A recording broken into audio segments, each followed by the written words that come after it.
नमस्कार विद्यार्थी मित्रांनो, अभ्यास अलर्ट या आपल्या यूट्यूब चॅनलवरती आपलं स्वागत आहे. तर विद्यार्थी मित्रांनो, आज आपण पाहणार आहोत 1 जुलै 2026च्या अत्यंत महत्त्वाच्या चालू घडामोडी.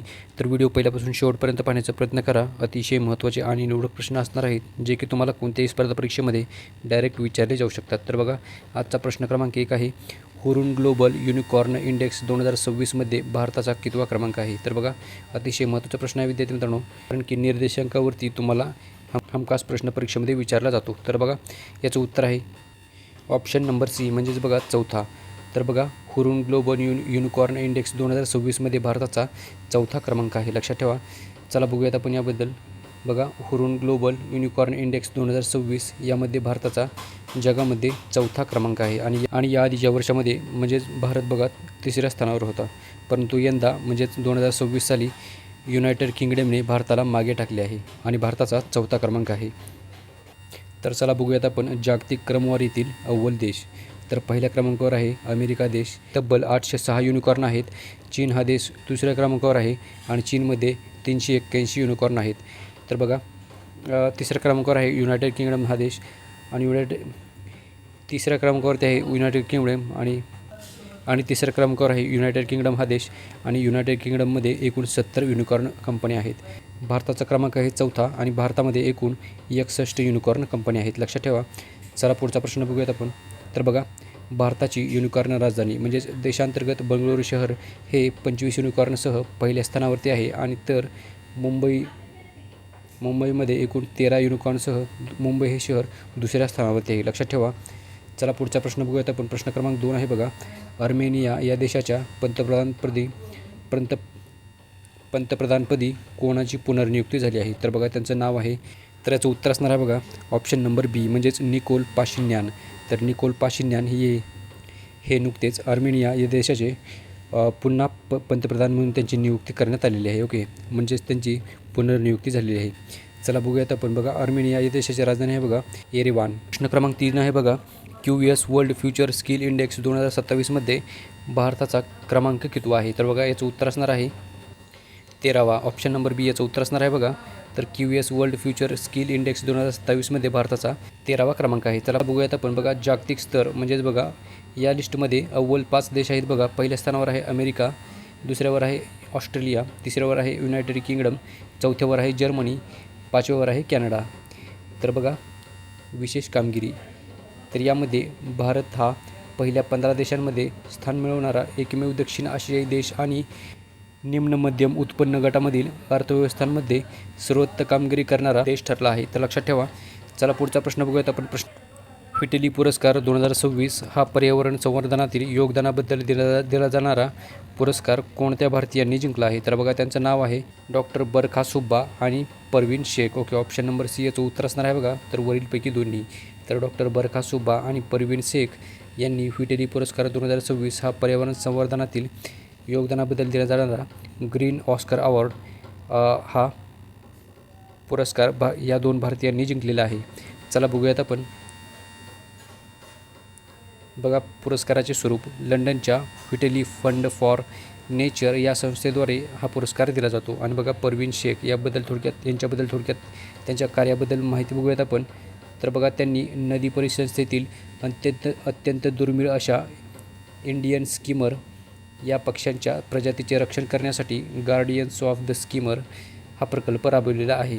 दुसरे आहेत बघा डॉक्टर बरखा सुब्बा. तर बघा, डॉक्टर बरखा सुब्बा यांनी पश्चिम बंगालमधील दार्जिलिंग हिमालयाच्या क्षेत्रामधील अतिशय दुर्मिळ अशा हिमालयन सॅलॅमेंडर या उभयचर प्राण्यांचे संवर्धन केलेले आहे. तर असे या दोघांचे कार्य आहे. तर चला पुढचा प्रश्न बघूयात आपण. प्रश्न क्रमांक 5 आहे बघा, ISSF ज्युनियर वर्ल्ड चॅम्पियनशिप 2026मध्ये भारताने एकूण किती सुवर्णपदके जिंकली आहेत? तर बघा, एकूण 7 सुवर्णपदके जिंकली आहेत भारताने या स्पर्धेमध्ये. तसेच बघा, बघूयात आपण याबद्दल. ISSF ज्युनियर वर्ल्ड चॅम्पियनशिप 2026मध्ये भारताने एकूण 7 सुवर्णपदके जिंकलेली आहेत.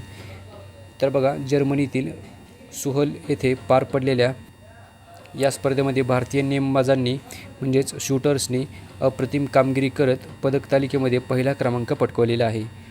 तसेच बघा, या स्पर्धेमध्ये भारताने एकूण 7 सुवर्णपदके जिंकलेले आहेत, 8 रौप्य पदकं जिंकलेले आहेत 10 कांस्य पदके जिंकलेले आहेत आणि एकूण 25 पदके जिंकलेली आहेत, लक्षात ठेवा.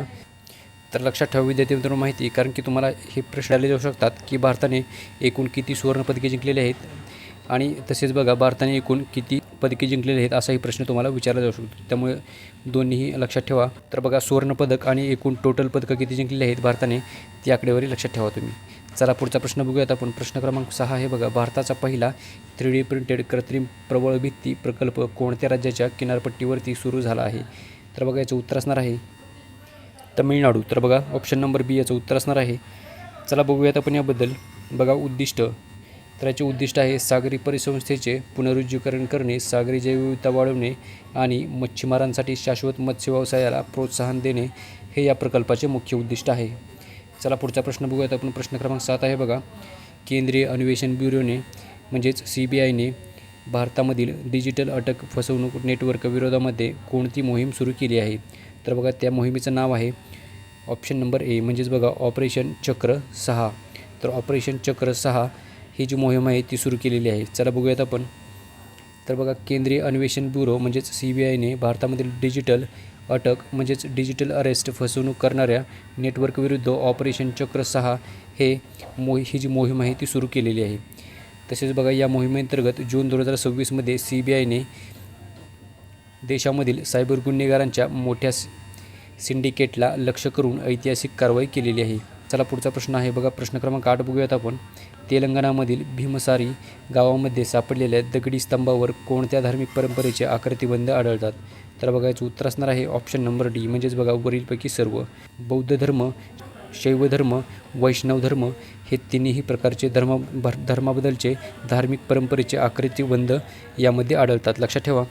तसेच बघूयात आपण पुढचा प्रश्न. प्रश्न क्रमांक 9 आहे बघा, कोणत्या राज्याच्या मालवी बटाट्याला भौगोलिक सांकेतांक म्हणजेच बघा GI टॅग प्रदान करण्यात आला आहे? तर याचं उत्तर असणार आहे ऑप्शन नंबर ए म्हणजेच मध्य प्रदेश. जून 2026मध्ये चेन्नई येथील GI रजिस्ट्रीने मध्य प्रदेशच्या एकूण 12 प्रादेशिक कृषी उत्पादनांना GI टॅग मंजूर केलेला आहे आणि त्यामध्ये इंदूरच्या या प्रसिद्ध मालवी बटाट्याचा समावेश आहे. तर बघा याच्यामध्ये विशेष काय आहे, तर बघा मालवी बटाट्यामध्ये साखरेचे जे आणि स्टार्चचे प्रमाण खूप कमी असते, यामुळे तळल्यानंतर तो काळा किंवा लाल पडत नाही, तर त्याचा पांढरा रंग तसाच राहतो. तर लक्षात ठेवा. चला पुढचा प्रश्न बघूयात आपण. प्रश्न क्रमांक 10 आहे बघा, आशियाई रिले चॅम्पियनशिप 2026मध्ये महिलांच्या 4x100 मीटर रिले संघाने कोणते पदक जिंकले आहे? तर बघा सुवर्ण पदक जिंकलेले आहे या संघाने. ऑप्शन नंबर ए याचं उत्तर असणार आहे. तर चला विद्यार्थी मित्रांनो बघूयात आपण याबद्दल. तर बघा चीनमधील शांगू येथे पार पडलेल्या या स्पर्धेमध्ये भारतीय महिला धावपटूंनी ऐतिहासिक कामगिरी केलेली आहे. सुवर्णपदक विजेत्या संघामध्ये श्रावणी नंदा, SS स्नेहा, सुदेशरा, शिवांकर आणि तमन्ना यांचा समावेश आहे. आणि विद्यार्थी मित्रांनो याचबरोबर आजच्या दिवसाचे जे करंट अफेअर्सचे प्रश्न होते ते सर्व आपण कव्हर केलेले आहेत. तर भेटूयात आपण उद्या. धन्यवाद.